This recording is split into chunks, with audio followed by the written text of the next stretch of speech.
ወገኖቼ እኛ ምንድራቸው ሙሽሮች ሽቶ ምንረጫቸው ሙሽሮች ነው። እሰይ ጥሩ ነው። እንደውም በብሂላችን ኧረ ሚዜው ድሃ ነው ሽቶ ውሃ ነው የምንለው። ይሄ ሙሽራችን ግን ሽቶ የተረጨለት ሙሽራ አይደለም።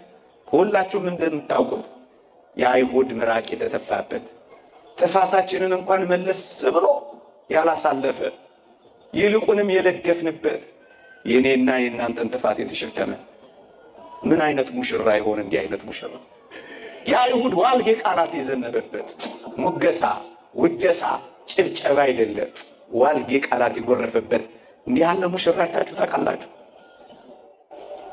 ያፈቀረንን የሞተልንን የሚጠብቀልን የሰርጉ የደስታ ቀን ስለኛ የከፈለልንን ሙሽራችንን ከፍ ብለን እንድናስቡ ብዬ ነው በአጭር ደቂቃ ይህን ርዕስ የመረጥኩት። እንዲህ አይነት ሙሽራ አይታችሁ ታውቃላችሁ? አዎ ጥሩ ነው። ያማሩ ልብስ የለበሱ ሙሽሮችን ድረናል፣ ኩለናል። የልብሳቸው ግርማ የሚያስፈራ እሰይ ጥሩ ነው። እንዲህ ያለ ሙሽራ ግን አይታችሁ ታውቃላችሁ? ምን አይነት ሙሽራ? ነቢዩ ኢሳያስ ይጠይቃል። ከበላሶን ሀገር የመጣውን ሰው እንዲህ ብዬ ጠየቁት ይላል። ልብስህ ስለምን ቀላ ብዬ ጠየቁት ይላል። እሱም እንዲህ ብሎ መለሰልኝ ይላል። የወይን መጥመቂያውን ብቻዬን ረግጫለሁ አለኝ ይላል። የተወደዳችሁ ኦርቶዶክሳውያን ልብሱ በደም ያሸበረቀ ልብሱ በደም የተነከረ እንዲህ አድርጎ የተሞሸረ ሙሽራ አይታችሁ ታውቃላችሁ? ይሄ ሙሽራ ነው ያጨን። ይሄ ሙሽራ ነው የሚጠብቀን። ይሄ ሙሽራ ነው የመጨረሻውን ሰርግ ሊያደርግልን ተስፋ የሰጠን። ይቺ ሰርግ ቤት አትናፍቃችሁ? ምንድነው የምትናፍቀው ሙሽራ? ከዚህች ውጪ አንዲት ሙሽሪት ምን ትናፍቃለች? እናንተ ምዕመናን ሌላ ሙሽራ አላችሁ እንዴ? እንዲህ ይሆነላችሁ? ሌላ አፍቃሪ ያለ እንዴ ተጣበቃችሁበት? ሌላ ውድ አላችሁ እንዴ እዚህ ዓለም ላይ የምትንከራተቱበት? ሌላ የፍቅር ምርኮ አላችሁ እንዴ እጆቻችሁን የዘረጋችሁበት? እንዲህ አይነት ሙሽራ አይታችሁ ታውቃላችሁ? ብቻው የወይን መጥመቂያውን ጠምቄያለሁ፣ ረግጫለሁ፣ ልብሴ ላይ ተረጭቷል ያለው እኮ ለዚህ ነው። ልብሱ በደም የተረጨ ያማረ ልብስ አይደለም። አንዲት ልብስ ብቻ አለው። ልብስ የማይቀያየር ጌጠኛ ያልሆነ ስለኔና ስለናንተ ሁሉን ነገር የተወ ምግብ እንኳን እምብዛም ያልሆነ እዩ። በመጽሐፍ ቅዱስ ብዙ ስለመብላቱ ብዙ ስለመጠጣቱ አይነገርም። ታስታውሱ ከሆነ ሰማርያዊቷን ሴት ሊፈልጋት እንኳን ሲሄድ ሙሽራይቱን ያቺን አንዲት ሴት እንኳን ሊፈልጋት ሲሄድ ደክሞት በውሃ ዳር ስር ተቀመጠ ነው የሚለው። እያንዳንዳችንን እንዴት ይፈልገን እንደሆነ እንጃ። በዚህ ዘመን ይቺን ሴት ሊፈልጋት ውሃ ዳር ነው ሄደው። በመጽሐፍ ቅዱስ ብዙ ቦታ ብታዩ ሙሽሮች የሚገናኙት ውሃ ዳር ነበር ወገኖቼ። ሙሽራዋን ያገኘችው ውሃ ዳር ነበር ወገኖቼ። ስድስተኛ ባሏ እኮ እዛ ቆልፋበታለች ጎረቤት። በዚያ ተጨንቃ ሳለ አንዱ ሙሽራዋ ግን ደክሞት ውሃ ዳር ተቀመጠ ይላል። ምግብ ሊገዙ ሄደዋል። ለሱ ምግብ እምብዛም ነው። ልብስ የለው፣ ምግብ የለው፣ አጃቢ የለው። አቤት በዚህ ዘመን አጃቢያችን መብዛት። ክርስቶስ በጣም ክብር ወዳጅ፣ በጣም አጃቢ ወዳጅ እንዳይመስላችሁ። ከሐዋርያቱ አንዱ እንኳን እንዲያጅበው አልፈለገም። አረ አጃቢ አትፈልጉ ወደዛ ምን ያደርግላችኋል? ከሐዋርያቱ አንዱ እንኳን አያስቀር ምን ያደርግለታል? ምግብ እምብዛም ስላልሆነ ስንቅ አይዝም። ልብሱ ደግሞ እንዲት ናት ስታጋብረው የምታደርግ ማለፊያ የሆነ ልብስ እንኳን የለው፣ ማለፊያ የሆነ ምግብ እንኳን የለው። ሰሞኑን ሰምታችሁ የለ ሲተረክ እነዚያ የኦሪት ሊቃነ ካህናት የተወደዳችሁ ኦርቶዶክሳውያን እንኳን እነሱ ሚስቶቻቸው እንኳን የሽቶ በጀት ነበራቸው። የሽቶ በጀት ነበራቸው። ክርስቶስ የሽቶ በጀት አልነበረውም ወገኖች። እና ምንድነው ልብሱ በጎቹ ሲወድቁበት ከጉድጓድ በማውጣት ልብሱ በጎቹ ሲሰበሩበት እነሱን በማንሳት የበጎቹ ደም ነበር የሚነካው። ለዚህ ነው ማለፊያ ልብስ እንኳን የሌለው። እንዲህ አይነቱ ሙሽራ አይታችሁ ታውቃላችሁ? ሚዜዎቹ ከስር ከስር ደሙን የሚጠርጉለት ምናምን እንዳይመስላችሁ። እዚህ የዳርናቸው የኳልናቸው ሙሽሮች ወገኖቼ ላባቸው ከስር ከስር የሚጠረግላቸው፣ ሜካፓቸው ከስር ከስር የሚዋብላቸው፣ አንዳንዴም ረፍት ወስደው ተውበው የሚወጡ ሙሽሮች ነው የዳርነው የኳልነው። ይሁን እሰይ።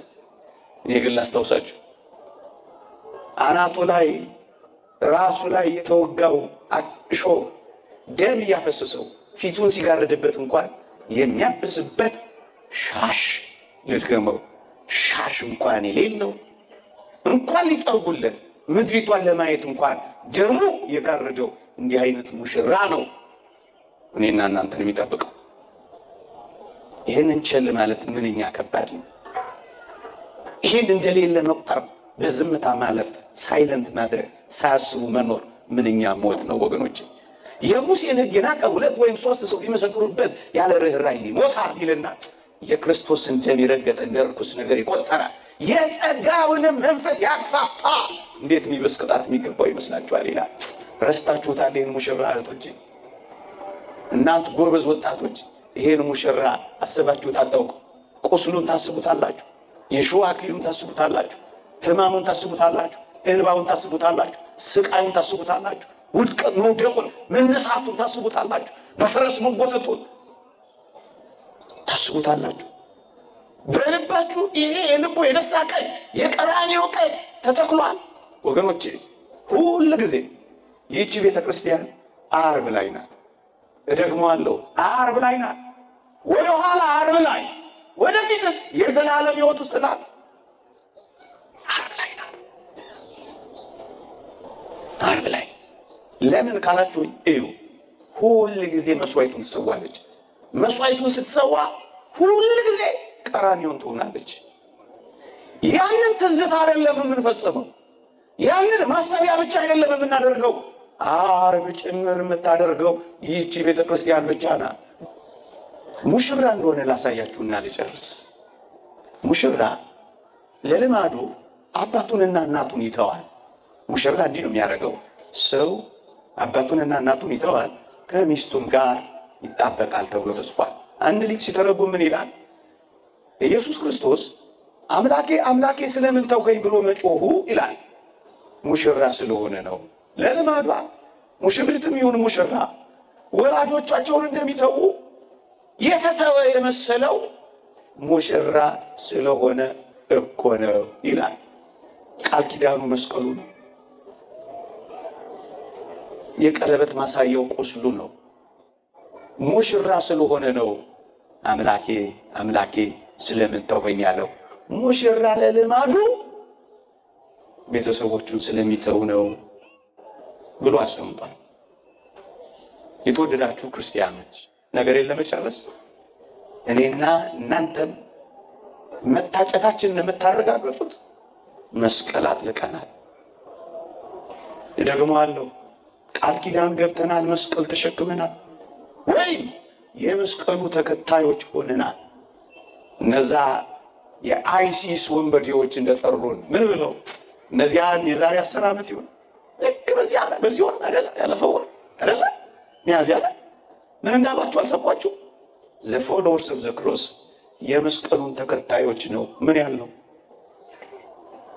የመስቀሉ ተሸካሚዎች ናቸው። ቀለበት አጥልቃችኋል፣ ቃል ኪዳን ገብታችኋል፣ በቃል ኪዳናችሁ ጸንታችኋል ወይስ አመንዝራዎች ሆነናል? the followers of the cross መስቀሉ ቃል ኪዳናችን ነው። እናንተ አንዲት ቀለበት ያጠለቀችን ሴት ማን ወንድ ቀና ብሎ ያያታል? ማንም። መስቀሉን ያጠለቀችውን እውነተኛዋን ክርስቲያን፣ እውነተኛዋን ምእመን፣ እውነተኛዋን ቤተ ክርስቲያን ሴጣን ቀና ብሎ አያትም፣ ያፍራታል፣ ይፈራታል። ቃል ኪዳናችሁን አጽኑ። ሙሽሮች ነን፣ ተዘጋጁ። እኔ ልገልጸው የማልችለው መጻሕፍትም የማይበቁት ሌላ ሰርግ አለ። የበጉ ሰርግ ራት። አባ ፋምስል የሚባል አባት አልሰማችሁ ይሆን? በጣም ይደንቃችኋል።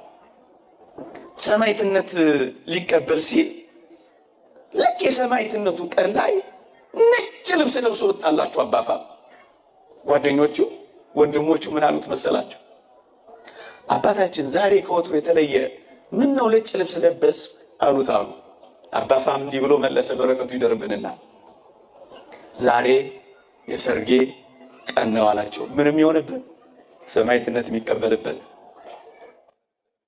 በዚህ ዘመን ቋንቋ የሰርጌ ዕለት ያላቸው አይመስላችሁ ወገኖቼ? የሰርጌ ቀን አላቸው። ነጭ ልብስ ለብሶ ሙሽራውን ክርስቶስን ተዋሃደላቸው። አዎ ሌላ የሰርግ ቀን አለን ወገኖቼ። በሰርጉ ቀን፣ በልቡ ደስታ ቀን፣ ሁል ጊዜ አሁን በምትባል ቀራንዮ ቀን፣ በዚህች ቀን ሁል ጊዜ መስዋዕቷ በሚሰዋበት፣ ሁል ጊዜ ሕያው በሆነች በማታልፍ በዚህች ቀን፣ ከቀናት ሁሉ በተለየች እንዲህ ባለችዋ ቀን ኑና ሙሽራችሁን ተመልከቱ። ደግሞም ለሰርጋችሁ ተዘጋጁ። ሌላ ሰርግ አለ። እያለቀሳችሁ ያላችሁ ሌላ ሳቅ አላችሁ። እያዘናችሁ ያላችሁ ሌላ ደስታ አላችሁ። እየተከዛችሁ ያላችሁ ሌላ ፈንጠዝያ አላችሁ። ኩርምት ያላችሁ ሌላ መቦረቅ አላችሁ። የተከፋችሁ ሌላ፣ ተደስታችሁ የማታዝኑበት፣ ስቃችሁ የማታለቅሱበት፣ የማታኮርፉበት ቀን አላችሁ። በልቡ ደስታ ቀን ከክርስቶስ ጋር በዚያች በቀራንዮ ሁል ጊዜ እያሰብነው እኛም የሰርጉ ተካፋዮች እንደተጠቀሰልን ታጭታችኋል እንደተባለ ንጹሕ ሆነን ከኃጢአት ርቀን በዚህ ዓለም ካለው ከተተበተበው የዓለም ፍቅር ወጥተን ሙሽራችንን ብቻ መጠበቅ አለብን። ይቆየን። የእግዚአብሔር ቸርነት፣ የእመቤታችን አማላጅነት፣ የቅዱሳን በረከት ረድኤት ከሁላችን ጋር ይሁን። ለዚያ ለሰርግ ቀን ያብቃል። አሜን።